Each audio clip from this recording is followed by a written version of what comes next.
LeBron just turned Philadelphia into a nightmare for the entire NBA. The Sixers can win it all, and if they do, his legacy could reach another level. But here's the crazy part. If he wins, they'll say he stacked the deck. If he loses, they'll say he's finished.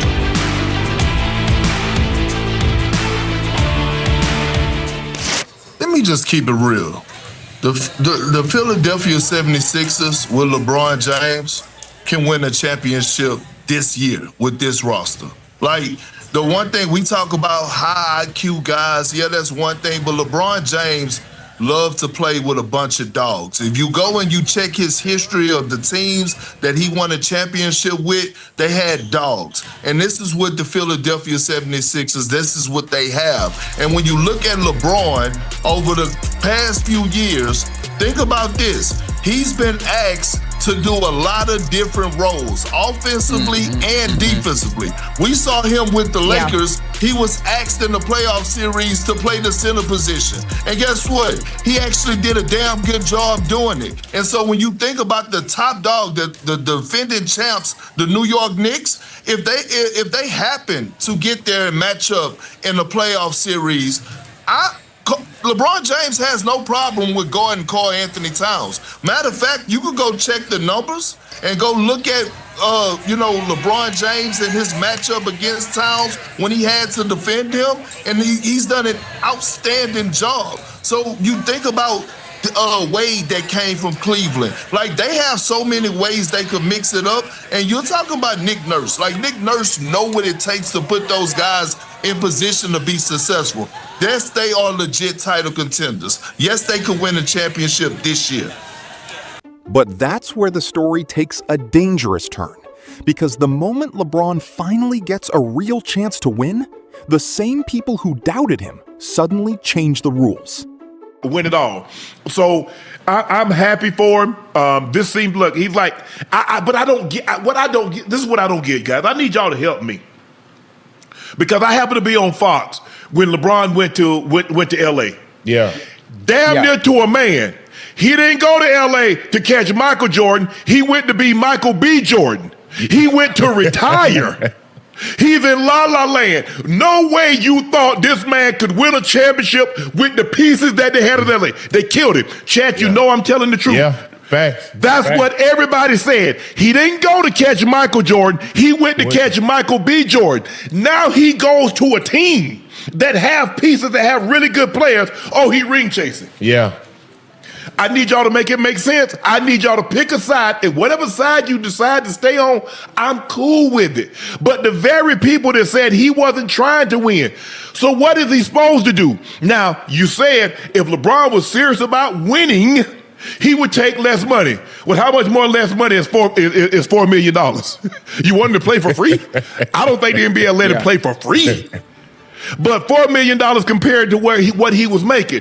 Now, it's reported that the Clippers offered him 1 year deal, $20 million. He's like, nah, I don't want that. Maybe they could have cleared out $15 million for the Warriors. Maybe they could have got a little mid-level exception for the Miami Heat. I don't know. But all I know is he says he believes that he could be a piece toward winning a championship. All the people that said the very reason that he went to L.A. wasn't to win, you criticize him now that he goes back to Philly with a chance to win. You know, nobody thought Philly was stacked until he joined them. Yeah. You know that? You ever noticed that? Yeah. Hey, now I'm like, well, damn. It's like, I was always, well, Shannon, you can't play. Why can't I play? Because you make the team uneven. Well, damn. How I make the team uneven? I'm 10 just like you. Right. LeBron makes the team uneasy. A 42-year-old? Really? A 42-year-old Joe? I thought he wasn't any good. Nah. Come on, y'all see how that man take care of himself, how he in the gym every damn morning. Come on, man. That man, he playing for something too. He playing for his legacy. He know going to Philly, hell, Unc, they ain't won it. How long? How long it's been? 43 years, 1983. They swept the Lakers. 43 years. So you know, Bron got that and be like, man, look, I take this franchise, the Sixers to the top. We get to the mountaintop and win. Come on, man. I ain't got to catch MJ. Yeah. You know what I'm saying? But I've done something that no other guy in NBA team history. that he would have won a championship with, Joe. Huh? This would be the fourth team. If he were to win a championship, it would be the fourth team. Miami, Cleveland, Lakers, now the Sixers. Now, Cleveland had never won a championship. He helped get them one. And that's the last time the Heat had won a championship, about 7 years. The last time the Lakers had won a championship, it was what? 10. So 10 years. And now we're talking about 43 years. But if you remember, the year before in '82, they had lost to the Lakers. They come back, they get Mo, and Mo said 4-4-4. I be damn, 4-4-4. He got him up out of there. Yeah. And you know the funny thing too, Joe, you mentioned his legacy. I think LeBron actually going to Philly. Let's just say he doesn't happen to win a championship and things don't go the way we think they may go. As far as his legacy is concerned, it's cemented at this point, Uncle Joe. It's cemented. I don't think he can do no wrong. There's nothing that can tarnish his legacy. But he can add to it, Ocho. It's cemented in history. He can add to it, but he can't do anything to actually harm it. LeBron James just turned Philadelphia into a nightmare for the entire NBA. Because make no mistake, the Sixers can win the championship this year. This isn't about nostalgia. This isn't about protecting LeBron's legacy. The roster has real talent, physicality, and multiple ways to attack an opponent. LeBron has always loved playing with high IQ players, but he also wants competitors, guys willing to fight when the game gets ugly. And Philadelphia has exactly that. Joel Embiid gives them dominance inside. Tyrese Maxey brings speed and pressure. Jaylen Brown adds another powerful two-way weapon. And LeBron can still be the ultimate chess piece, controlling the game without having to carry every possession. That's what makes this dangerous. Because suddenly, a team people weren't talking about as a championship favorite has become one of the most fascinating teams in the NBA. But the roster isn't even the most interesting part. The real question is what LeBron can still do when the playoffs become a war. Look at LeBron's career. He's been asked to score, facilitate, rebound, defend, and even play center. With the Lakers, there were playoff stretches where LeBron had to battle bigger players and protect the paint. And he wasn't just surviving, he was effective. That's why a potential matchup with the New York Knicks becomes fascinating. If Philadelphia sees Karl Anthony Towns in the playoffs, LeBron isn't going to panic. He's strong enough to absorb contact, smart enough to understand positioning, and experienced enough to know exactly how to attack a matchup. And then there's Nick Nurse. He knows how to manipulate matchups and create problems. Philadelphia can beat you through Embiid inside, Maxey in transition, Brown on the perimeter, and then suddenly LeBron is controlling everything. That's not ring chasing. That's a legitimate championship formula. And if Philadelphia really reaches the finals, LeBron won't just be chasing another ring. He'll be chasing something much bigger. The Sixers haven't won a championship since 1983. That's 43 years.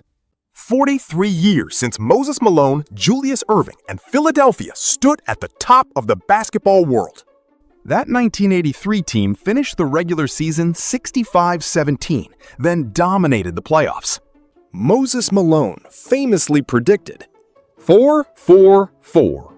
And Philadelphia finished the job, sweeping the Lakers 4-0 in the finals. Now look at the situation today. LeBron is walking into a franchise that has been waiting for another championship for more than 4 decades. If he delivers, this isn't simply another ring. It would be one of the most meaningful championships of his career. Because he wouldn't just be winning, he would be ending a 43-year drought. And that's where this becomes a legacy story. Because LeBron could accomplish something no player has ever done before. LeBron has already won championships with Miami, Cleveland, and Los Angeles. 3 franchises, 3 different cities, 3 different chapters. But Philadelphia could become number 4. Think about that. If LeBron wins another championship with the Sixers, he would become the player who won NBA championships with 4 different franchises. And he doesn't need this to prove he's greater than Michael Jordan. His legacy is already secure. He already has 4 championships. He already delivered Cleveland its first championship. He already brought another title to Los Angeles. He has already done things that seemed impossible. But that's the difference between proving yourself and expanding your legacy. LeBron isn't trying to convince people he's great. He's trying to make history even harder to ignore. And yet, somehow, no matter what LeBron does next, the criticism is already waiting. This is where the argument gets ridiculous. When LeBron went to Los Angeles, critics said he wasn't serious about chasing championships.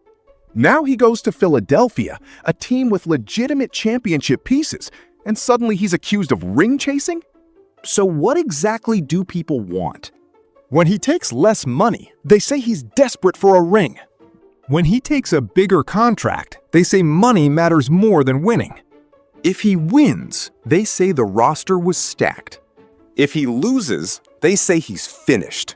At some point, you have to ask, is LeBron actually being judged fairly?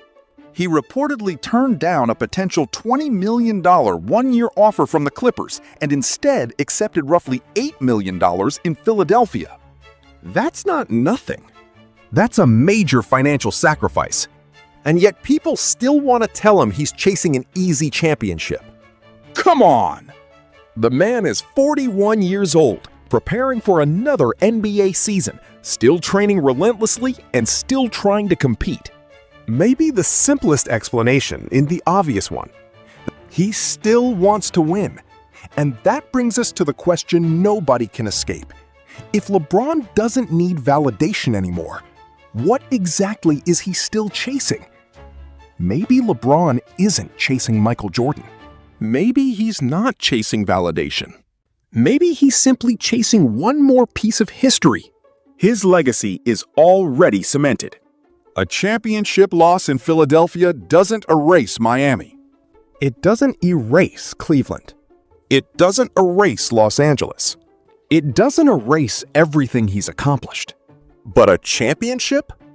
That adds another chapter. A championship in Philadelphia would mean ending 43 years of waiting. It would mean winning with a fourth franchise. And it would give LeBron another accomplishment nobody could take away. That's why this season is so fascinating. Because the pressure isn't really about whether LeBron needs another ring. He doesn't. The pressure comes from knowing that he might still be capable of getting one. So if Philadelphia wins, critics will say he stacked the deck. If Philadelphia loses, critics will say he's too old. But maybe LeBron has finally reached the point where none of that matters. He's already written the resume. Now he's deciding how much bigger the final chapter can become. Yo, mic check 1 to 2, -1, -2. Game over for this video, folks. Smash that like button, drop a comment, and subscribe to stay in the huddle for more. This is NFL Madness, bringing the heat and signing out.